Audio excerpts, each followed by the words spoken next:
ఇప్పుడే జీ5 app download చేయండి. చూడండి మీ ఫేవరెట్ టీవీ షోస్ ఎప్పుడైనా ఎక్కడైనా. వదినా, నేను మళ్ళీ కాల్ చేస్తాను.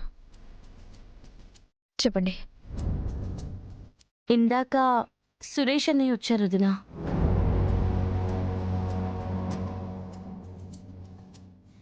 జగదాత్రి, నీకు చాలాసార్లు చెప్పాను, ఆ మనిషి గురించి వివరాలు నాకు చేరవేయాల్సిన అవసరం లేదని.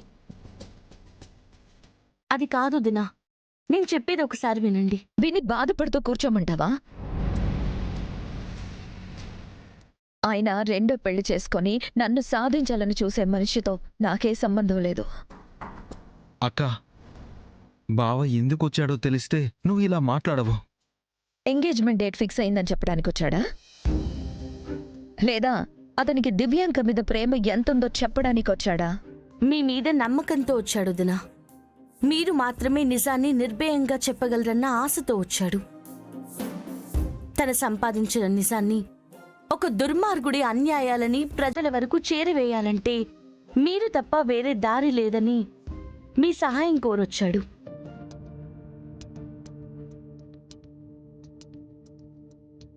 నాకు అర్థం కాలేదు. అన్నయ్య మీకు ఇది ఇవ్వమని చెప్పాడు వదినా.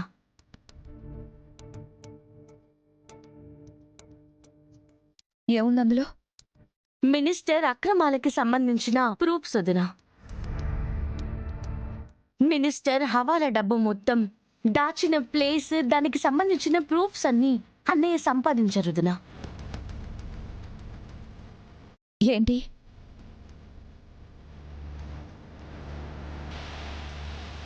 ఈ పెన్ డ్రైవ్ దివ్యాంకకిస్తే అమ్ముకొని సొమ్ము చేసుకుంటుంది, కానీ నిజం కోసం నిలబడదు.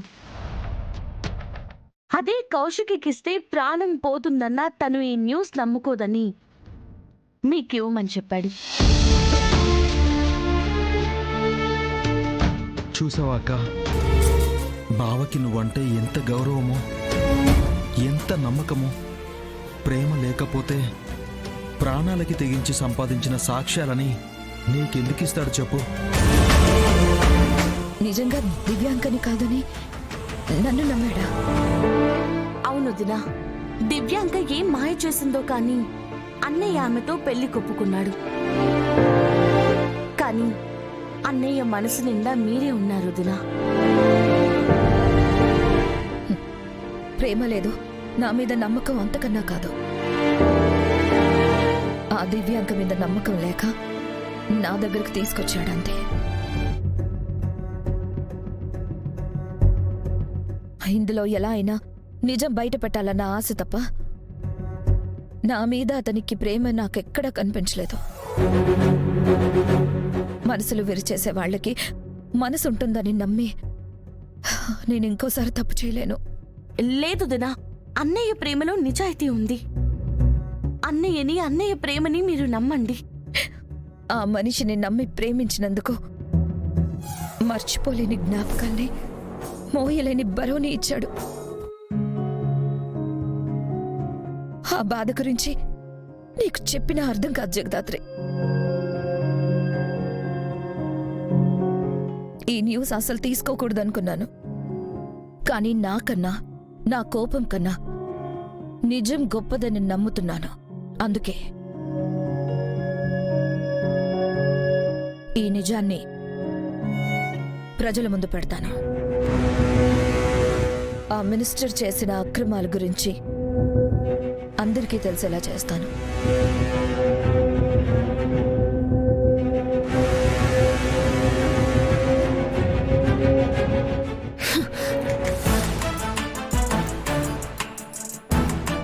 నిషి, ఏంటి అదేదో నీ వస్తువు తీసుకున్నట్టు అంత గట్టిగా అరుస్తున్నావు? ఇది మా ఛానల్ న్యూస్, మా జర్నలిస్ట్ సంపాదించిన న్యూస్. అయినా అన్ని నీతులు మాట్లాడతారు కదా వదినా. ఇలా పక్క ఛానల్ న్యూస్ దొబ్బేయటానికి మీరు చెప్పే ఆ నీతులు అడ్డు రాలేదా? మేమేమి ఆ న్యూస్ దొంగలించలేదు, మాయ మాటలు చెప్పి తీసుకోలేదు, ఎవ్వరినీ మోసం కూడా చేయలేదు. నువ్వున్న మీ ఛానల్ మనిషే మీ మీద నమ్మకం లేక నిజాన్ని ఎలాగైనా బయట పెట్టాలని కౌశికి వదిన సాయం కోరొస్తే తను సాయం చేస్తుంది అంతే. మీ పని ఇలా కాదు. ఇప్పుడే దివ్యాంకకి జరిగిందంతా చెప్తాను. అప్పుడు ఏం చేయాలో తనే చూసుకుంటుంది. యాక్చువల్గా మాకు కావాల్సింది కూడా అదే నిషి. ఏంటి అర్థం కాలేదా?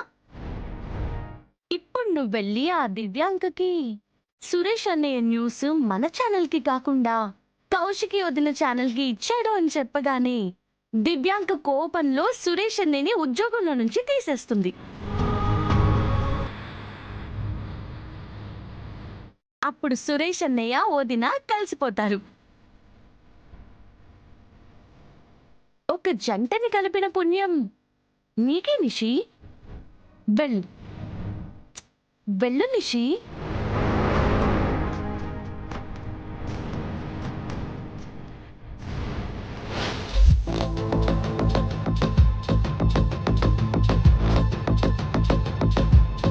దివ్యాంకకి చెప్తే ఇదే జరుగుతుంది.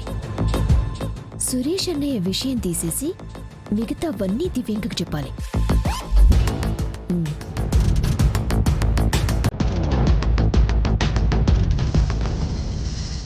సరే, విషయం నాకు అర్థమైంది.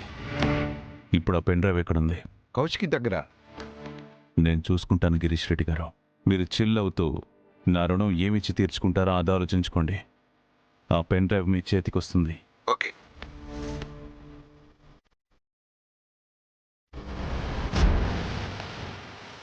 చెప్పండి బాయ్. యువరాజ్, మినిస్టర్ అక్రమాలకు సంబంధించిన సాక్ష్యాలున్న పెన్ డ్రైవ్ మీ అక్క చేతికొచ్చింది. ఆ పెన్ డ్రైవ్ మీ ఇల్లు దాటి బయటికి వెళ్ళకూడదు. న్యూస్లో న్యూసెన్స్ అవ్వకూడదు. Got it? సరే బాయ్, న్యూస్ బయటికి రాకుండా నేను ఆపుతాను. ఈ న్యూస్ బయటికి రాకుండా ఎవ్వరూ ఆపలేరు. నేను పెన్ డ్రైవ్ తీసుకొని ఇప్పుడే వస్తున్నాను.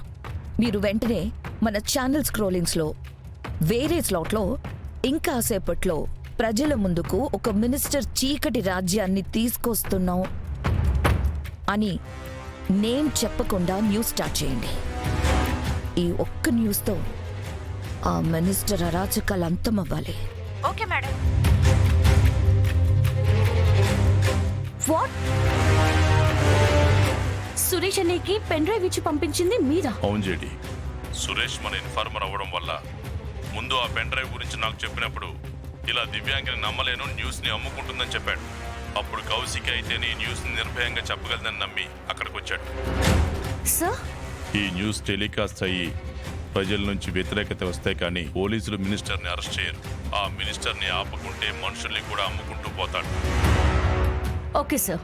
నాకు తెలిసి ఇప్పటికీ ఆ మినిస్టర్కి విషయం తెలిసి నిజాలు బయటికి రాకుండా ఎలా ఆపాలో అన్ని ప్రయత్నాలు చేస్తూ ఉంటాడు.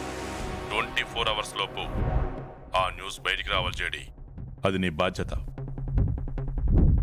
ఓకే సార్, ఇక నేను చూసుకుంటాను. జీ5 యాప్ డౌన్లోడ్ చేసి అన్ని ఎపిసోడ్స్ పూర్తి ఉచితంగా చూడండి.